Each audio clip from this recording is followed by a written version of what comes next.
칠딱TV 시청자 여러분 안녕하십니까. 6.25 연고책 4장까지 지난번에 얘기를 했고 이제 오늘 5장인데요 4장까지 얘기한 걸 다시 한번 요약해보면은 6.25라는 전통에서도 종교적인 기능이 있다. 보통 유교는 종교가 아니라고들 해석을 하는데 그 종교적인 기능은 영원히 살 수 있는 방법이 유교에서도 있다. 자식이 부모를 기억하고 재현하면은 영원히 산다. 집안 단위의 경쟁력이 굉장히 중요한 역할을 하게 된다. 뭐 그런 얘기를 2장에서 설명을 드렸고 3장에서는 실제 우리나라에서 굉장히 상관이 없다고 얘기되는 정치적 발전과 지역주의 혹은 경제적 발전과 혈연, 재벌, 사회적 발전과 학력 뭐 이런 것들이 굉장히 중요한 혈연지연 학연이 중요한 역할을 한다는 얘기를 드렸고 그것을 조금 더 심화시켜서 역사적으로 4장에서는 혈연지연 학연의 배경이 되는 것이 역사적으로 어떻게 우리 사회에 뿌리를 내리게 됐나 하는 과정을 설명을 드렸고요. 오늘은 5장인데요. 박정희 유교 자본주의의 가능성과 한계라는 제목의 챕터입니다. 이제 박정희 대통령 시절에 우리나라 경제가 비약적인 발전을 한 것은 뭐 시청자 여러분이 다 인정하실 거고 그 당시의 발전을 지금까지 드린 유교적인 전통과 영고 집단의 존재와 연결지어서 박정희 시대의 경제 발전을 어떻게 설명할 수 있느냐 하는 것이 이제 오늘 말씀드리는 주제고요. 그것을 얘기하기 위해서는 이제 우선 유교 자본주의라고 부를 수 있는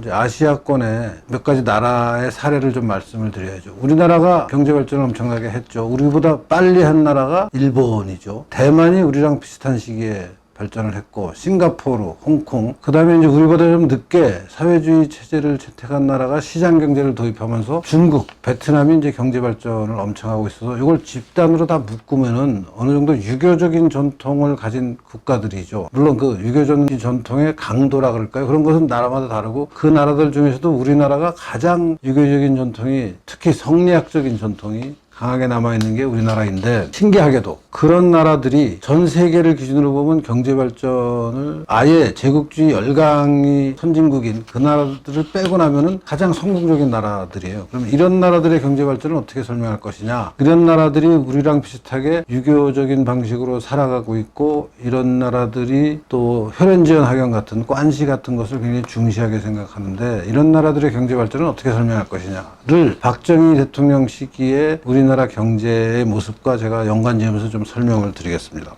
이 유교 국가들하고 좀 비교되는 서양의 발전을 잠시 설명을 해보면요. 두 가지가 굉장히 중요합니다. 서양의 발전에서 단계적으로 중요한 게 첫 번째는 종교와 정치가 과거 중세에 융합이 돼 있었죠. 그것이 이제 정치가 종교로부터 떨어져 나옵니다. 그러니까 이것을 우리가 크게 보면은 르네상스, 문예부흥부터 시작해서 종교개혁을 거치고 종교개혁을 거치고 산업혁명을 겪는 게 유럽의 그 과정인데 그 중에서 가장 중요하게 사회과학적으로 볼 때는 종교적인 역할을 하던 기능과 정치가 이제 분리가 되기 시작하죠. 그 다음에 이제 정치가 분리되고 나서는 경제가 정치로부터 분리가 됩니다. 그러니까 말하자면 종교에 대한 정치의 자율성이 등장했고 그 다음에는 정치에 대해서 경제가 경제적인 영역은 정치가 좀 개입하지 마라 하는 역사적인 단계가 나타나면서 이제 유럽이 엄청나게 발전을 했죠. 그런 것의 배경에 보면은 자본주의 정신, 청교도 윤리, 구원에 이르는 문제 이런 것들이 다 지난번에 설명드렸던 것이 연관돼서 이제 설명이 되는데 거기에 비해서 유교는 기독교 사회가 그런 과정을 거쳤다면 유교적인 사회에서는 구원의 문제가 제가 2장에서 설명드렸다시피 유교적인 방법으로 보면 구원이 이제 자식이 부모를 기억하면은 영원히 사는 방식으로 해결이 될 수 있지만 그것이 종교냐 아니냐는 이제 논쟁거리고 그것을 종교라고 보지 않으면은 애초부터 유교는 구원의 문제에 관심이 없습니다. 현세에서 어떻게 잘 살면 되느냐. 현세에서 다른 사람하고 갈등하지 않고 잘 살아가는 과정이 방법이 무엇이냐 하는 것에 이제 초점을 뒀었죠. 그렇게 됐을 때 아까 말씀드렸던 이 아시아권의 발전을 설명할 길이 막막하다. 그런 얘기를 할 수 있고 아까 말씀드렸던 종교로부터 정치가 분리가 되고 정치로부터 경제가 분리되는 과정에서 제일 중요한 사회적인 어떤 역할을 했던 집단을 우리가 부르주아라고 불러요. 유럽에서. 이 부르주아가 요새 말로 하면 뭐 자본가라고도 얘기할 수 있는데 이 부르주아라는 게 이제 상공업에 종사하는 사람들이고 그 다음에 이제 시장에서 유통시키는 일에 종사하는 사람들을 부르주아라고 통칭해서 부르죠. 과거에는 봉건 영주 아래서 별 볼일 없이 살다가 이 사람들이 이제 자기들의 이익을 추구하는 것을 자유롭게 점점 해달라고 우리가 돈 벌어서 세금 내면은 세금 내는 사람의 이해관계를 국가가 보장해달라. 뭐 그런 것들이 이제 정치 발전하고 연관이 되면서 변화가 있었는데, 그런 부르주아가 아시아 사회에서는, 유교적인 전통을 가진 사회에서는 사실 그렇게 발전을 못하죠. 대신 유교적인 전통을 가진 사회에서는 우리가 학자 관료라고 이름 붙일 수 있는 선비 집단 혹은 뭐 문사 계급, 그러니까 공부해서 이제 나라를 다스리는 관직에 나가는 이 사람들이 지배하는 사회였어요. 이 사람들이 지배하는 사회와 이제 유럽이 겪었던 어떤 부르주아가 등장하는 과정을 보면 너무 다르죠. 하나는 부르주아가 아래서부터 귀족이랑 토지 귀족이랑 싸움을 하면서 이제 새로운 질서를 만드는데, 그런 시점에 이 유교 문화권의 아시아에서는 스칼라 오피셜 학자 관료들이 과거부터 지금까지, 그러니까 지금까지라는 건 오늘날까지는 아니고 이제 서양 열강이 엄청나게 발전해서 제국주의적인 침략을 할 때까지 이제 계속해서 학자 관료가 지배하는 질서였어요. 거기에 이제 부르주아가 그럼 뭐 뚫고 나왔냐 안 나왔냐 그래서 뭐 자본주의 맹아가 있었느냐 없었느냐 하는 논쟁이 일부 있긴 하지만, 전체 틀로 보면은 찻잔 속의 태풍이라고 저는 볼 수밖에 없다고 생각을 하고, 역시 부르주아하고 전혀 사회적 성격이 다른 문사 집단, 학자 관료, 이 사람들이 계속 중국을 지배하고 한국을 지배하고, 일본은 이제 사무라이라는 약간 독특한 집단이, 학자 관료하고는 또 다른, 일본의 역사는 세계에서 중세 유럽의 봉건 질서와 비슷한 역사를 가졌다. 그래서 일본은 약간 독특한 케이스다, 뭐 그런 해석도 있는데, 일본을 제껴두더라도 아시아에서는 학자 관료가 지배하던 전통이 제국주의 침략이 있을 때까지 계속됐고, 서양에서는 제국주의 침략이 있는 과정까지 오면서 중세의 성직자 계급과 토지 귀족 계급이 결합해서 지배하고 있던 질서를 이제 부르주아가 성장하면서 다 깨뜨리고 새로운 시스템을 만들어서 제국주의로 나오는 거죠. 그래서 이제 이 아시아 국가에서 자본주의를 도입하는 과정은 사실은 이식됐다고 저는 봐요. 그러니까 자체적으로 부르주아 계급이 성장해서 자본주의가 만들어진 게 아니라, 서양에서 만들어진 자본주의가 워낙 강한 힘으로 이제 밀어닥치니까 식민지가 되고, 처음에는 이제 막 깨지죠. 지배당하죠. 지배당하는 과정을 겪으면서 보고 배우는 겁니다. 아, 그래서 저쪽은 저렇게 하니까 우리도 이제 그러면 시장경제라는 체제를 도입하자, 우리도 서양식의 어떤 그 시스템을 배우자 하는 게 생기면서 자본주의가 이식되기 시작하죠. 이식되는 과정을 주도하는 게 누구냐? 역설적이게도 아시아권에서는 학자 관료들이에요. 부르주아가 사회의 변화를 주도하는 게 아니고, 우리가 이제 공부를 해보니까 이걸 받아들여야겠구나 하는 생각을 하면서 자본주의 시스템으로 바뀌게 됩니다. 근데 바뀌면서 또 우여곡절이 있는 게요. 하나는 사회주의로 가자. 마크스주의자들이 뭐 자본주의 사회 다음에는 사회주의가 오니까 중세 사회에서 자본주의 사회를 거치지 않고 바로 사회주의로 가자라는 게 이제 공산주의 세력이 집권한 중국이나 베트남 같은 데서 했는데, 거기에 이제 결국 실패하고, 거기서도 시장을 도입해서 이제 엄청난 발전을 하죠. 중국이 발전하고 베트남이 발전하고. 거기에 비해서 우리나라나 싱가포르나 대만 같은 나라는 이제 시장 경제를 도입해서 자본주의 발전을 하자라고 해서 성공하죠. 그런 결정은 누가 하느냐? 아까도 말씀드렸다시피 학자 관료가 하는 거죠. 이런 학자 관료의 역할이 어떻게 비교가 되냐면요. 유럽에서는 도시가 성장합니다. 도시의 공기는 자유롭다라는 말처럼, 그러니까 봉건 영주가 지배하다가 그 봉건 영주의 어떤 지나친 억압과 통제를 벗어나고자 하는 부르주아들이 막 도시에 모여서 살면서 도시의 자치권을 주장하죠. 시민권을 주장하죠. 우리가 세금 냈으니까 정치적 자유를 달라. 세금 없이, 그러니까 세금을 낸 사람들의 대표를 의회로 보내서 의회에서 우리를 구속할 수 있는 법을 만들게 하자. 왕이 마음대로 하지 못하게 하고, 이런 것들이 이제 다 부르주아의 등장과 연관된 현상인데, 그런 현상이 아시아권에는 잘 안 나타나죠. 그래서 새로운 자본주의를 도입해서 가장 성공적인 어떤 모습을 만들어내는 게 우리나라로 치면 박정희 대통령 시대고, 대만으로 치면 본토에서 사회주의한테 지고 대만으로 넘어온 장개석, 그 다음에 싱가포르에서는 이광요, 이런 사람들이 이제 일부에서 권위주의적이라는 평가를 하는 정치 체제를 만들어서 경제를 엄청나게 발전시키게 되는데, 이 나라들에서 특징적으로 나타나는 공통점들이 있습니다. 이제 드디어 국가가 우리도 이제 자본주의 시장 경제를 하자라고 결정을 해서, 그 결정에 따라서 국가 개발을 어떻게 해야 되느냐 하는 계획이 있으면 그 계획을 정부가 제시하고, 이 방법으로 가는데 여러분 협조해 주십시오. 협조하는 사람한테는 이런 상을 내리고 이런 인센티브를 주고, 협조 안 하면은, 도전하면은 세무 사찰을 해서라도 막아야겠습니다 하는 식의 굉장히 국가 권력 중심의 관리와 통제를 하죠. 근데 그게 다 성공하는 게 이 세 나라이죠. 그래서 기본적으로 그런 과정을 저는 이렇게 얘기합니다. 지배 집단의 정치적인 판단이 민간의 객관적인 경제적 능력보다 더 잘 됐다. 그러니까 국가의 적극적인 역할이 민간에서의 자발적인 역할보다 더 큰 역할을 할 수 있다라고 믿고 있는 사람들이 권력을 잡은 거죠. 그래서 잘 따르면 특혜, 잘 안 따르면 세무사찰. 그 다음에 이제 이런 국가의 정책을 민간이 따라갈 때, 저 국가의 정책에 어떻게 우리가 돈을 벌 수 있느냐 할 때 동원되는 게 혈연지원 학연이에요. 그러니까 말하자면 혈연지원 학연을 통해서 국가와 연결이 돼서 그 연결된 네트워크를 가지고 경제적인 어떤 조직이 나온 게 우리나라의 재벌, 일본의 자이바츠, 대만의 가족기업, 그다음에 화인기업의 그 화상 네트워크, 이런 것들이 다 말하자면 혈연지원 학연이 변형돼서 국가의 정책에 협조하고 따르고 국가의 정책적 결정에 관한 정보를 받아들이는 채널이 되는 거죠. 이런 것들이 서양하고는 다른 거죠. 이게 자본주의를 자생적으로 만든 거하고 자본주의를 우리가 도입해야겠다고 해서 도입하는 과정에서 나타나는 현상이고,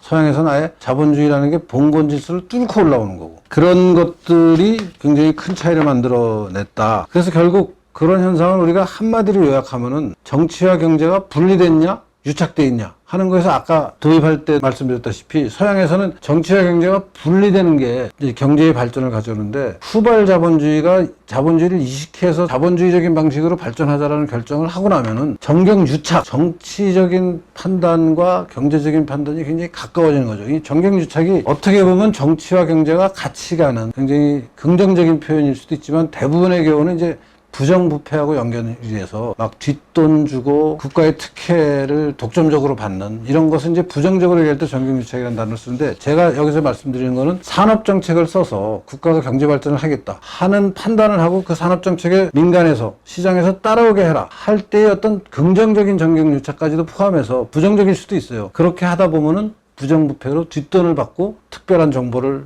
빼내주고 해서 정보를 갖고 있는 기업만 돈을 벌게 해주는 부정적인 경우도 나오지만, 국가적으로 발전을 하려면 뭐 중화학공업화를 해야 된다. 그럼 중화학공업화에는 이러이러한 능력이 필요하니까 이러이러한 능력이 있는 사람들한테는 우리가 혜택을 주겠다.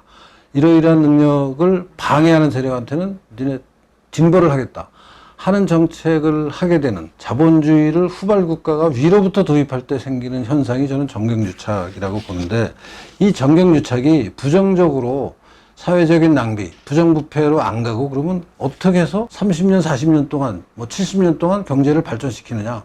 많은 사람들은 정경유착이 있으면 부정부패가 생기고, 부정부패는 반드시 경제 발전을 못 시키고 경제가 망치게 된다. 그러니까 이걸 없애야 된다고 하는데, 실제로는 우리나라의 박정희 시대나 장개석이 지배하던 대만이나 이광료가 지배하던 싱가포르나 어떤 의미에서는 엄청난 정경유착을 했는데, 그 정경유착이 왜 그런 부정부패로 이어지지 않고 경제발전이라는 긍정적인 효과로 나타나느냐 하는 게 이제 가장 핵심적인 우리가 규명해야 될 일입니다. 그게 왜 가능했느냐. 그럼 다른 나라들, 막, 예컨대 제가 필리핀을 예를 들어서, 필리핀에 좀 미안한 감도 있는데, 필리핀에서는 뭐 마르코스가 독재를 했는데 엄청나게 정경유착을 했는데 거기는 경제가 발전 못해요. 그러니까 마르코스가 뒷돈 빼돌리고 해서 뭐 이멜다의 신발 뭐 유명한 거 있잖아요. 거기에 비해서 그럼 우리 정치적 지도자들은 얼마나 깨끗했느냐 하는 문제까지도 연관되는 거죠. 이것을 설명할 때 제가 항상 설명드리는 게, 우리나라에서 철강 산업에서 굉장히 유명한 기업이 이제 포항제철이죠. 근데 포항제철을 아시다시피 만들 때 보면은 국가 권력이 만들어요. 박정희와 박태준이 우리나라에서도 철강 산업을 발전시켜야겠다. 그래서 뭐 철강 산업에 필요한 게 어떤 거냐. 그래서 자금은 어떻게 확보하냐. 자금은 주로 일본에서 청구권 자금을 받아서 그 돈을 이제 쓰죠. 그리고 그 기술을 빼내는 거는 여러 가지 방법을 동원하다가 결국 잘 안 돼서 일본으로부터 박태준의 개인 네트워크를 통해서, 박태준이 야금학과를 졸업하죠. 그 와세다 대학 야금학과, 지금으로 치면 금속공학과를 졸업해서 그 금속공학과의 선후배, 은사, 이분들을 통해서 일본의 말하자면 제련산업, 제철산업의 전문가들을 끌어들여서 이제 맞으면 거기도 혈연지원 학연이 작용을 해서 우리나라 포철이 시작되게 되는데, 이 포항제철을 우리나라 국가가 만든 것을 두고 야, 그거 정경유착이고 부정부패다 라고 얘기하는 사람은 아무도 없어요. 포항제철을 만든 것은 정말 잘한 거다. 근데 비슷한 일이 한보라는 그룹으로 김영삼 때 벌어집니다. 그러니까 외환위기 때 김영삼 정부 후반부에 이제 한보철강이라는 회사가 생기고, 그 한보철강이 김영삼의 아들한테 뒷돈을 줘서 김영삼의 아들이, 대통령 아들이 구속되는 사태가 벌어지면서 한보철강에 대해서는 여론이 엄청나게 저거는 부정부패다 하게 돼서, 같은 철강 산업에서 포항제철에 관해서는 국가 권력이 엄청나게 지원하고 격려하고 필요하면은 일본이나 뭐 다른 국제기구에 가서 로비까지 해가면서 우리나라가 필요한 산업을 만드는 단계에서 굉장히 중요한 한 고비를 넘어가면서 모든 사람이 포항제철 만든 것은 정말 잘한 거다라고 평가를 하는데, YS가 대통령일 때 YS 아들이 개입해서 한보철강이라는 회사한테 특혜를 줬는데 그 특혜는 국가적인 사업이 아니고 그건 개인적인 뒷돈을 줘서 잘못된 거다라는 게 지금 우리나라 사람들의 평가예요. 그러면 한보의 케이스와 포항제철의 케이스를 잘 살펴보면 정당한 유착에 대해서는 우리나라 국민들이 찬성을 하고, 부당한 유착, 뒷돈만 먹고 자기 이속만 챙기고 국가 발전에는 기여하지 않는 케이스에 대해서는 굉장히 엄격한 판단을 한다는 걸 알 수 있어요. 그러니까 한보와 포항제철에 대한 우리 국민들의 평가를 잘 생각하면은 정당한 유착은 얼마든지 가능하다, 부당한 유착은 안 된다라는 생각을 하는 게 우리나라 사람들의 기본 정서이고, 무엇이 정당하고 무엇이 부당하냐 하는 것이 이제 굉장히 중요한데, 우리가 뭐 포항제철을 포함해서 박정희 대통령이 경제 발전할 때 특혜를 주는 원칙을 두 가지를 채택했습니다. 하나는 내가 너한테 재벌에 특혜를 주면은 너는 이 특혜를 받아서 특혜를 네 주머니에 돈 채우는 걸로만 쓰면 안 된다. 대신 특혜를 받은 것만큼 너는 해외 나가서 수출을 해서 돈을 벌어와라 하는 조건을 걸었어요. 뭐 그걸 명시적으로는 굉장히 고상한 이름으로 뭐 붙이지만, 아주 그냥 핵심으로 들어가 보면 너 특혜를 받았으니까 국제시장에 나가서, 해외시장에 나가서 우리 국가가 너한테 특혜를 줄 수 없는 해외시장에 가서 우리 물건을 팔아와라. 팔면은 너한테 특혜 준 거는 특혜가 아니고 넌 국가 발전에서 기여한 거고 그게 너의 보람이고 국가의 자랑이다 라는 생각을 하게 해요. 그리고 우리 국민들은 그걸 다 동의해요. 우리 못 사는 나라, 능력 없는 나라, 경쟁력 없는 나라에서 해외시장에서 성공하면은 그 해외시장에서 성공한 것이 너 혼자 힘으로 된 게 아니라 우리가 다 지원해줘서도 얼마든지 할 테니까 너 한번 해봐라. 그러니까 국제 경쟁에서 성공해야 된다라는 기준이 하나 있었어요.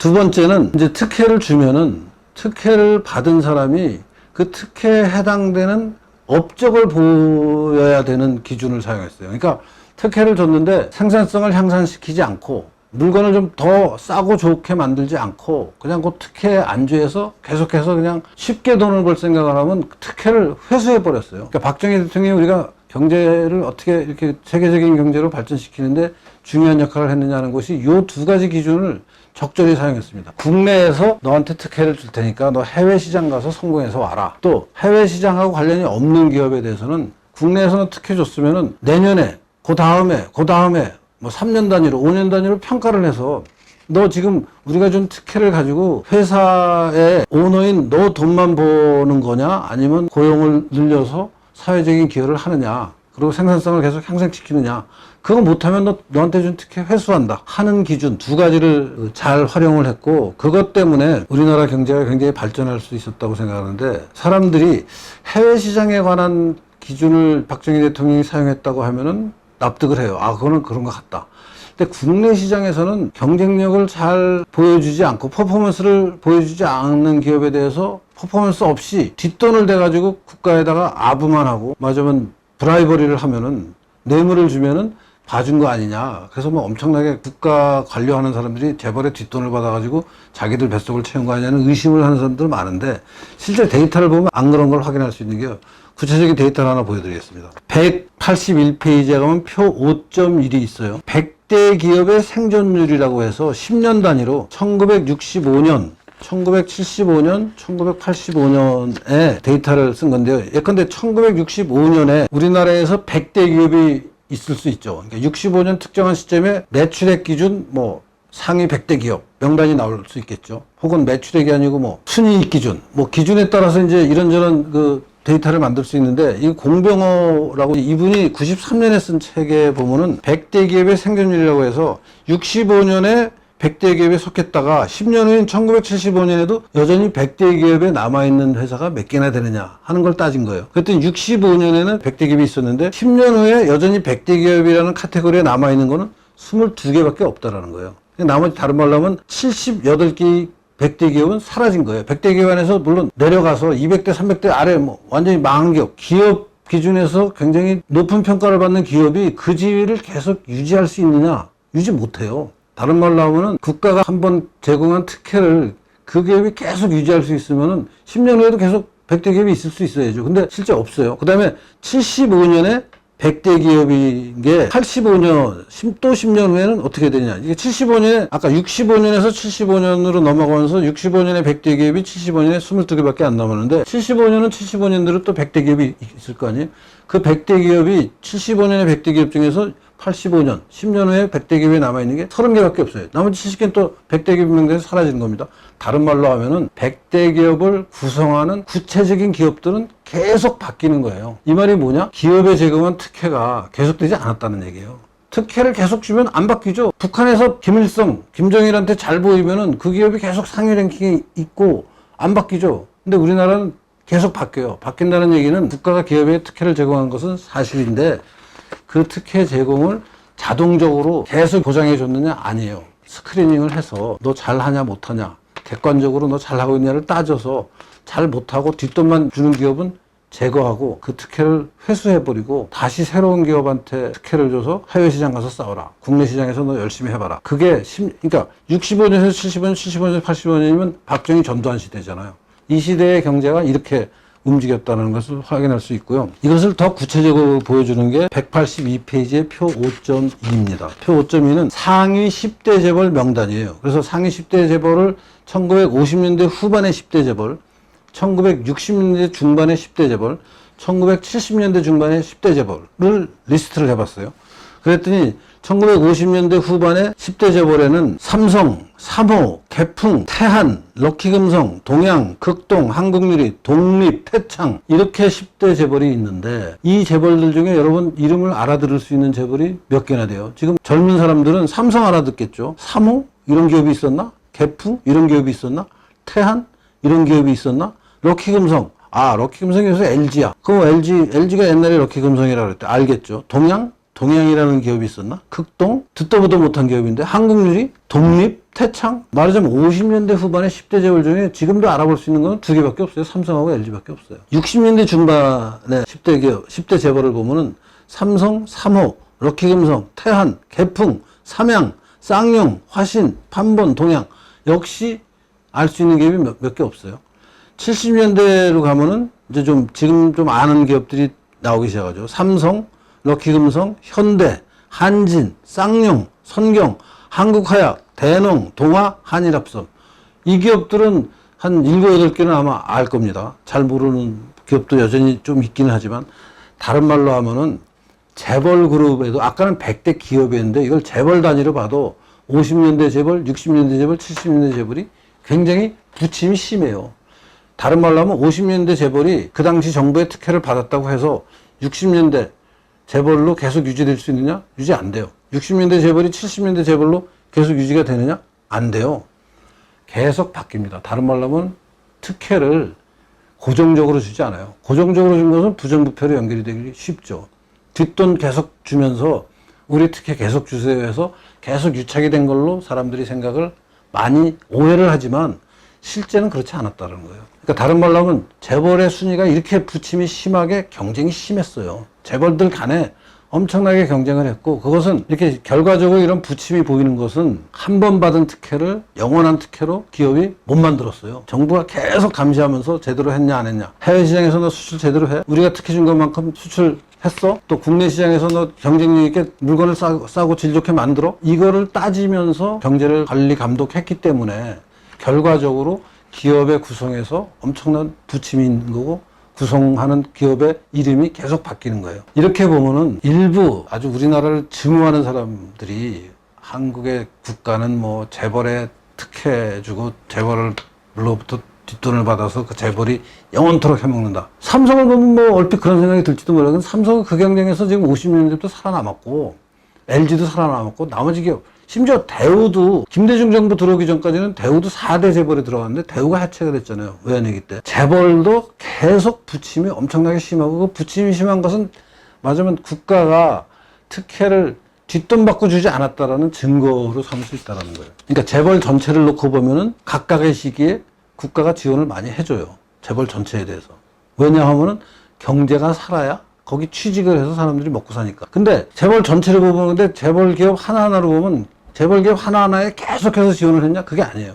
경쟁력 없으면 빼내고 새 재벌 집어넣고 뭐 빼내고 집어넣고까지 그렇게 하지는 않아도 어느 정도의 경쟁이 있으니까 빠지면은 특혜를 못 받게 되면 다른 기업이 밀고 올라오는 거죠. 그게 50년대부터 60년대, 70년대, 80년대 가면서 계속됐다라는 것을 제가 말씀드리고 싶고, 그것이 바로 박정희 시대 국가가 위로부터 자본주의를 도입해서 경제 발전을 할 때 국가의 선택이 잘 돼서, 국가의 전략적 선택이 굉장히 잘 돼서 우리나라 경제가 성공했다라고 설명할 수 있는 증거 아니냐 하는 거죠. 그리고 우리 국민들은 그런 국가의 모습을 보면서, 아, 우리 국가가 그렇게 하면은 경쟁력 있는 기업에다가 좀 지원을 해주는 것은 잘하는 거다. 그래서 포항제철에 대해서는 아무도 시비를 안 걸어요. 포항제철이 워낙 해외에서 잘하니까, 우리나라가 해외에서 가장 경쟁력 있는 기업으로 포항제철을 꼽을 수 있다. 그러면 그 포항제철을 국가가 지원한 것은 참 잘한 것이라고 평가하지, 왜 포철에다 특혜를 줬냐고 시비 거는 사람 아무도 없어요. 지금 한복 그냥 YS 아들한테 뒷돈 주고 아무런 경쟁력이 없으니까 마구 욕을 하고, 언론이 욕을 하고, 국민들이 욕을 하고, 한복하고 망하는 거죠. 그러니까 검은 유착을 통해서 기업이 국가의 특혜를 사유화하는 것은 죽어도 반대했지만, 특혜를 받을 만한 기업이 특혜를 받아서 국제 경쟁력을 보여주면 자랑스러워요. 뭐 다들 느끼겠지만 우리나라 기업이 타임스퀘어에 막 엄청난 광고를 하면은, 과거에 그걸 못하다가 우리 굉장히 자랑스럽게 느끼잖아요. 뉴욕에 갔는데 타임스퀘어에 막 전광판에 한국 기업이 한국의 어떤 발전에 관한 광고를 한다.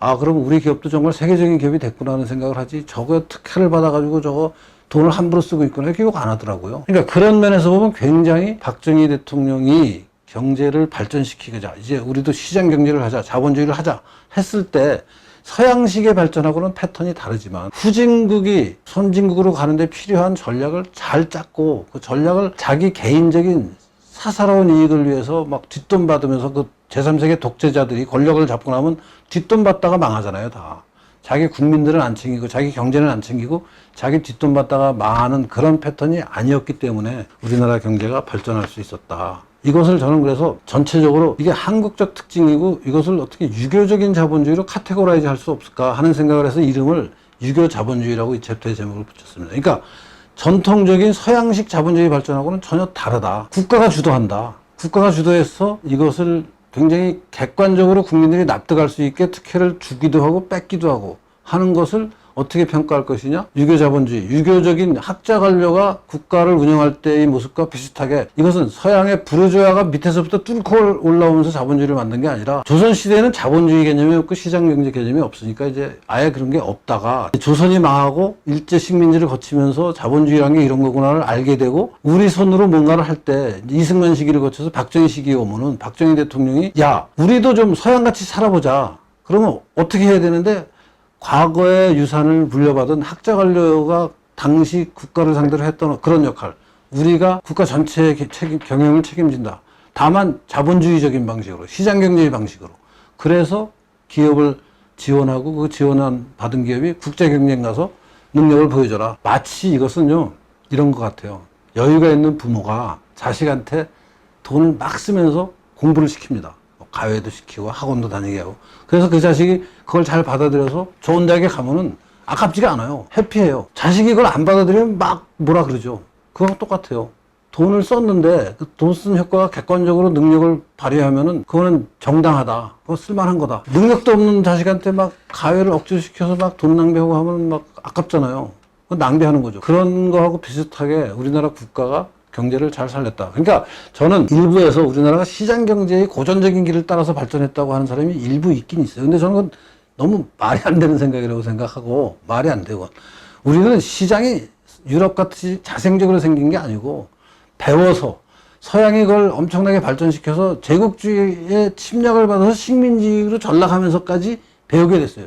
식민지가 돼서 그걸 배웠고, 아, 이제 이렇게 하면은 서양같이, 서양에는 이런 시스템이, 일본은 이런 시스템이 작동을 해서 나라가 부강해지고 사람들이 잘 사는데, 우리도 그럼 이걸 한번 해봐야 되지 않을까 하는 각성이 생겨서 위로부터 국가가, 아, 이제 이걸 하자라고 결정을 했고, 그 하자고 한 결정을 가장 잘 집행한 사람이 박정희 대통령이고, 국제적으로 비교하면 싱가포르, 이광유, 또 대만의 장개석, 이런 사람들이 그걸 잘 해서 아시아 경제가 쫙 올라가는 거죠. 그리고 중국, 등소평이 드디어 개혁개방을 결정해요. 개혁개방하자, 시장경제 도입하자. 그 중국에서도 시장경제를 도입하자 그러니까 중국의 고위층이 결정한 거에 따라서 중국 사회가 막 돌아가면서 엄청나게 발전을 했어요. 베트남도 마찬가지예요. 이런 패턴은 저는 하나의 카테고리로 묶을 수 있다고 생각하고, 저는 이걸 유교 전통을 가진 국가들이 위로부터 자본주의를 발전시킨 패턴이다. 그래서 그걸 유교 자본주의라고 이름을 붙일 수 있지 않겠느냐 하는 말씀을 드리고 싶고요. 그리고 그런 이제 이게 잘못된 특혜 아니냐 하는 것을 의심하는 것은 우리나라 언론 이상 철저하게 하는 나라가 없고, 우리나라 언론은 이제 정부 발목 잡는 게 일이니까 뭘 해도 시비를 걸죠. 그 시비를 뚫고 국민들 전체에서 저거는 국가가 잘한 거다, 혹은 저거는 잘못한 거다, 저거 개인적으로 뒷돈 먹고 저거 해준 거 아니야, 이것을 구별하는 게 굉장히 중요하고, 그런 기능에서 우리나라는 그동안 비교적 잘 해왔다. 물론 가장 최근에 벌어지고 있는 일들은 또 다른 얘기입니다. 경제가 어느 정도 발전하고 나서 김대중 정부부터 시작해서 이제 좌파 정부가 들어오면서부터 벌어지는 일은 국가가 개입은 엄청 해야 되는데, 이게 아까 얘기한 어떤 특혜 기준이 정당하고, 정당해서 세계시장에서 뭔가 성과를 내냐? 세계시장에서 성과 내는 게 지금 국가가 특혜를 주는 기준이 되지 않고 있어요. 과거 얘기가 아니고 오늘날의 얘기로 이제 넘어가면은 좀 할 얘기가 많은데, 그거까지는 안 들어가려고 그러는데, 그냥 맛배기만 보이면은, 과거에는 국가가 기업에 지원할 때 세계시장 가서 성공해라 그랬는데, 지금은 세계시장 가서 성공해라는 게 아니고 네 돈을 써서라도 일자리를 많이 만들어라. 그러니까 일자리 자체가 이제 기업이 필요해서 만들어야 되는데, 막 국가가 강요해서 필요하지도 않은 일자리를 막 만들어서 비정규직을 억지로 정규직으로 만들어서 그 사람들의 월급을 많이 줘라. 아니, 기업이 돈을 벌어서 월급을 줘야 되는데 정부의 강요에서 주기 싫은 월급을, 필요하지도 않은 일자리에 일하는 사람한테 주기 싫은 월급을 주는 식으로 국가가 개입하는 것은 국제 경쟁에서 살아남는 국가의 개입이 아니고 망하는 개입이에요. 그러니까 개입을 해도 개입의 방향성이 무엇이냐? 국제 경쟁력을 키우는 방향으로 가야 되는데, 지금 우리나라 최근의 정부는 그게 아니다. 박정희 시대는 전혀 달랐다. 요새는 망하는 길로 가는 거 아니냐는 생각을 합니다. 오늘 말씀드린 박정희 시대의 경제 발전을 유교적인 특징이 개입된, 위로부터 도입된 자본주의의 발전으로 그것이 그리고 어떻게 성공적일 수 있었느냐 하는 제 설명이 좀 동의가 되시면은 역시 틀딱TV를 좋아요, 구독 눌러주십시오. 틀딱.